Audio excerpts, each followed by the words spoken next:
Previous lecture में हमने phonetics and phonology को इन डिटेल डिस्कस किया and all the minor topics that were related to phonetics and phonology, and in today's video we are going to discuss morphology. So what is morphology? It is the analysis of the structure of words.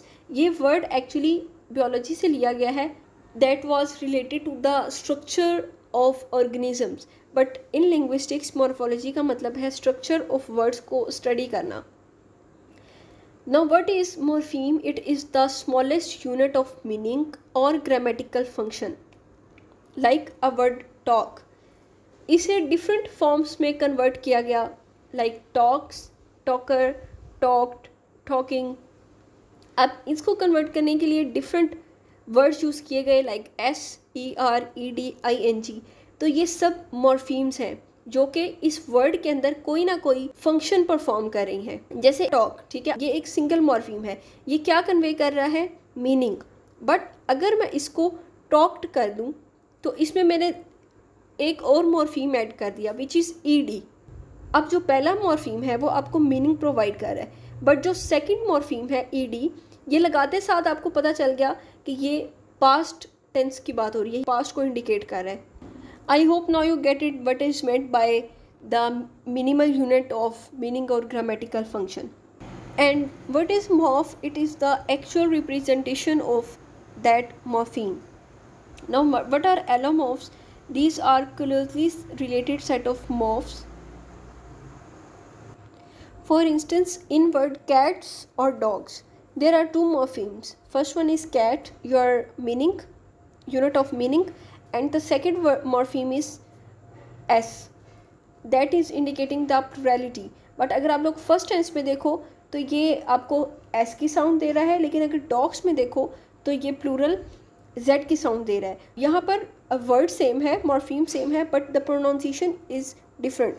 So these are the closely related set of morphs.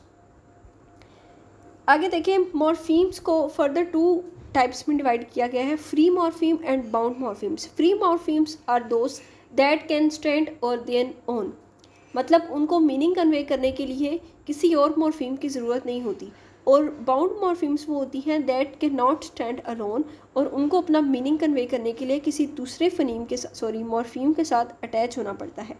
Like E D, if I right this और आई से TION, now this is a morpheme that is bound morpheme, क्योंकि ये आपको कोई भी meaning convey नहीं कर रही जब तक मैं इसको किसी फ्री मॉर्फीम के साथ ना जोड़ूं. जैसे कि TION, this is bound morpheme. अब अगर मैं इसे डोनेशन के साथ लिखूं तो यहाँ पर ये आपको मीनिंग दे रही है, ठीक है. तो दीज आर बाउंड मॉर्फीम्स. अब फ्री मॉर्फीम्स फर्दर दो पार्ट्स में डिवाइडेड होती हैं, lexical and functional. Lexical means content words, your base words, जैसे nouns, verbs, adjectives, ये आपकी लेक्सिकल मॉर्फीम्स हैं. और फंक्शनल मॉर्फीम्स वो हैं जो कोई फंक्शन परफॉर्म करती हैं किसी टेंस में, जैसे आर्टिकल्स, कंजक्शंस, प्रेपोजिशंस. अब एंड एक कंजक्शन है, इसका काम है दो क्लासेस को मिलाना. सो इस तरह फंक्शनल मॉर्फीम्स कोई भी फंक्शन परफॉर्म करती हैं.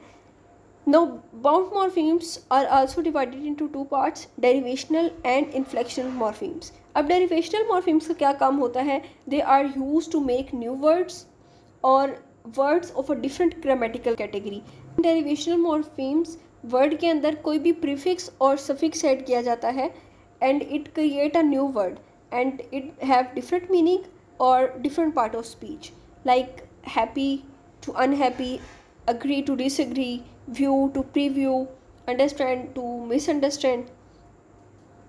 इसी तरह suffix की एग्जांपल है, जैसे इसमें डिफरेंट आपने पार्ट ऑफ स्पीच चेंज कर दिया. जैसे teach, ये एक वर्ब है, लेकिन अगर आप इसके साथ suffix ऐड कर दो ER तो टीचर बन जाएगा. तो अब कैटेगरी चेंज हो गई, वर्ब से नाउन. ऐसे ही enjoy से enjoyment. So inflectional morphemes, these are the bound morphemes used to indicate the grammatical function of a word. Like ed in walked signifies the past tense of the verb walk. Okay, next important topic is word formation, and specifically if you are preparing for English lectureship exams, then never forget to read all the types of word formation. इनकी अक्सर definitions आ जाती हैं और या फिर कोई example दे के पूछा जा सकता है कि ये किस टाइप की एग्जांपल है. Okay, etymology, this is the study of the origin and history of words. Never mix it with the morphology. Morphology is the study of structure of the word and etymology is the study of its origin and history. सबसे पहले word formation की definition, that it means forming new words by modification of previous words. इसकी important types हैं coinage, borrowing, compounding, blending, clipping, back formation, conversion, acronyms, derivation. So let's start with coinage. That is the invention of new word. तो कोई भी writer, poet, lexicographer कोई जब new word बनाता है, that is simply called coinage. And what is borrowing? It is the process of taking words from other languages, like from Greek, Latin. Next one is compounding. It is the process of combining two words to form a new word, like wallpaper. अब इसमें आपने दो words लिए और एक new word बना दिया. Photoshoot, waterbed.